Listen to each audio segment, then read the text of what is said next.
What is happening in Hollywood that a guy that tough will be on the street waving a gun, screaming, "They are trying to kill me"? Yeah. What's going on? Why is Dave Chappelle going to Africa? Why does Mariah Carey make a $100 million deal and take her clothes off on TRL? A weak person cannot get to sit here and talk to you. Ain't no weak people talking to you. So what is happening in Hollywood? Nobody knows. The worst thing to call somebody is crazy, is dismissive. I don't understand this person, so they're crazy. That's bullshit. These people are not crazy. They're strong people. Maybe the environment is a little sick.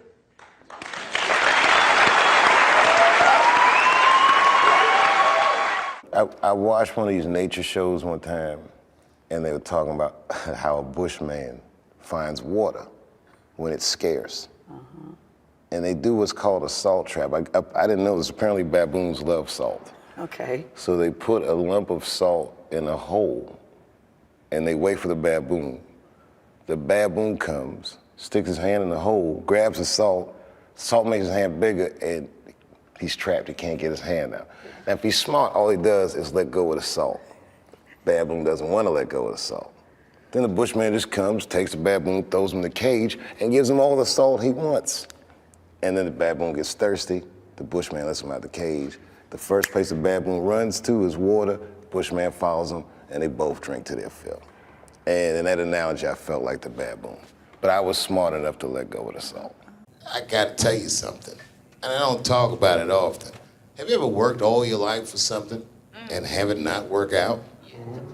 That happened to me. It was tough. Think about it. I was gone for 12 years. It's not a little bit of time. It was hell. I watched other niggas that I knew become very famous. I watched the world go on without me. I mourned the loss of it, and after a while, I didn't care. Coming back was terrifying. I understand what I am. I really do, more than anybody. Like when they write about me in history, I'll be dead reading it like, yeah, I knew they'd say that. I swear to God, this might be the noblest of professions. Robin Williams had a bar that I loved. He said, comedy is the only job you can have where you can use everything you know. And that's true. You can use more than you know. You can use what you think. Use it. Don't be afraid. Don't let these bitch-ass niggas button your lip. Say it anyway. You can't get unfamous. You can get infamous. Right. But you can't get unfamous. Right. Mom. You have no idea what I put this woman through. If you had just given birth to me, that would have been more than enough. But the fact that she raised me and raised me well, we had a real oral tradition in our house. I knew the word griot when I was a little boy. A griot was a person in Africa who was charged with keeping the stories of the village. Everyone would tell a griot the stories, and they would remember them all so that they could tell future generations. And when they got old, they'd tell them to someone else. And they say in Africa, when a griot dies, it's like a library was burnt down. And my mother used to tell me, before I ever thought about doing comedy, she said, you should be a griot. And she'd fill me with every story of black life. You know, she's educated in African-American studies, and she would let me understand the context that I was being raised in, that I'm being raised in a hostile environment that I have to tame. By the time I was 14 years old, I was in nightclubs, mastering an adult world. It was terrifying. The crack epidemic was going on, and my mother would hear gunshots outside and be scared to death. Maybe it's my son. But early in my career, if you remember, Mom, you used to sit in the club with me. She'd do a full day of work. You'd be back there falling asleep, just waiting for me to go on. She would watch my show every night. Do you know how long that car ride is home?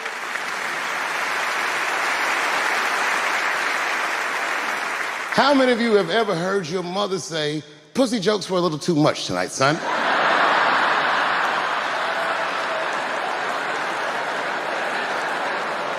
I was a soft kid. I was sensitive, I'd cry easy, and I would be scared to fist fight. And my mother used to tell me this thing, I don't even know if you remember, but you said this to me more than once. You said, son, sometimes you have to be a lion so you can be the lamb you really are. I think that America needs an honest discourse with itself. It's like the greatest country in the world by default.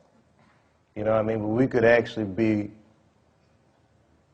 the greatest country that ever existed if we were just honest about who we are and what we are and where we want to go, and if we learn how to have that discourse. Things like racism are institutionalized. It's systemic. You might not know any bigots. You feel like, well, I don't hate black people, so I'm not a racist. But you benefit from racism just by the merit of the color of your skin. There's opportunities that you have.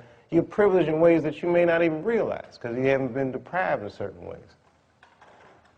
We need to talk about these things in order for them to change. I do the show.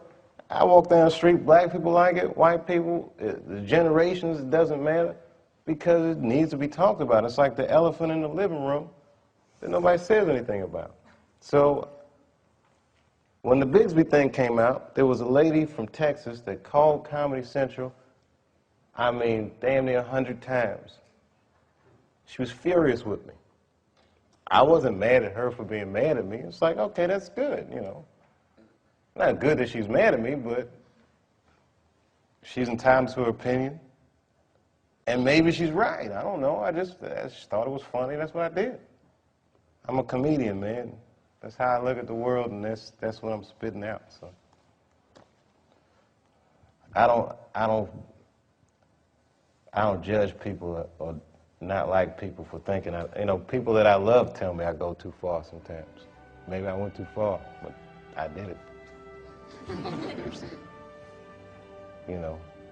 And plus, the only way you know where the line is to cross it. And I think that what is life if nobody's crossing the line? You just want to try to be on the right side of history, and sometimes what's going on in the immediate present is not as important as the long term. The truth is permanent, and then everything else fall by the wayside.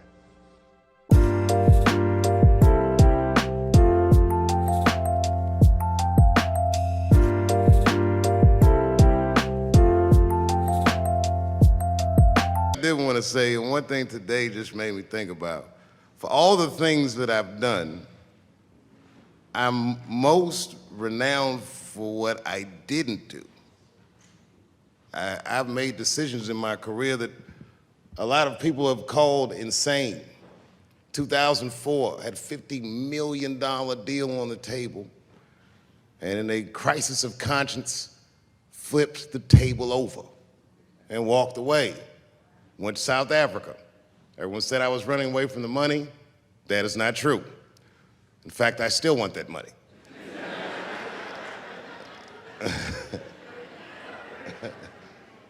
The idea that I wanted to just share with you guys is the idea that sometimes you do what you think is best, whether anybody understands it or not. I heard a story about my father where someone told me he used to do statistics for a company in DC. The company he did statistics for started doing business with the South African government, so he quit his job. It's caused a lot of problems between him and his wife. It's hard for a man when he can't provide for his family the way he wants to, and he suffered through it. And a generation later, when I had my crisis of conscience, I was able to go to a free South Africa and get away from the heat. This idea that what you do in your lifetime informs the generations that comes after you is something I keep thinking about, something that is so much bigger than just ourselves. And today I'm standing in front of you guys, and I know you guys are like, oh, I know you're bored.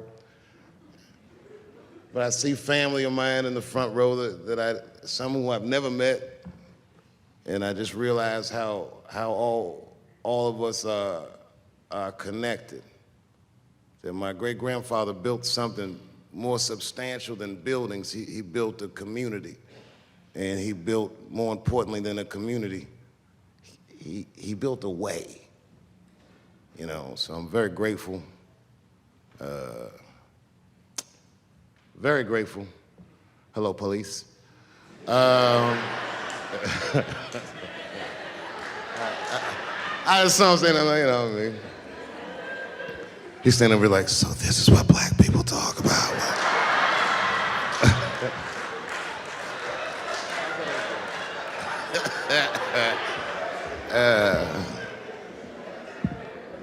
I just want you guys to remember, you know, that right now there's this thing where ethics aren't what they used to be. This idea that people are trying to replace the ideas of good and bad with better or worse.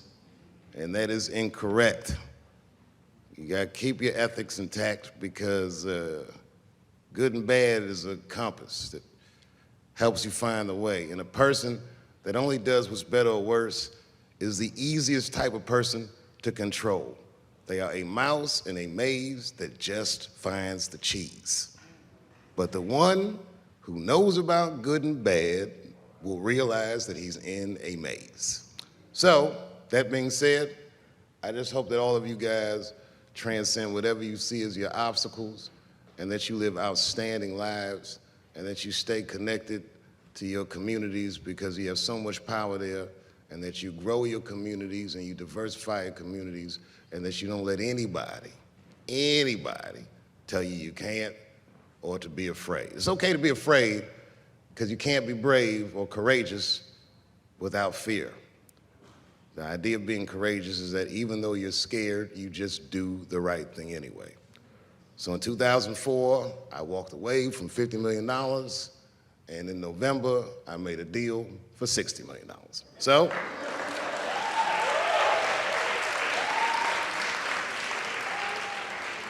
although I am not the most famous comedian of my time, I would like to know what their great-grandfathers did.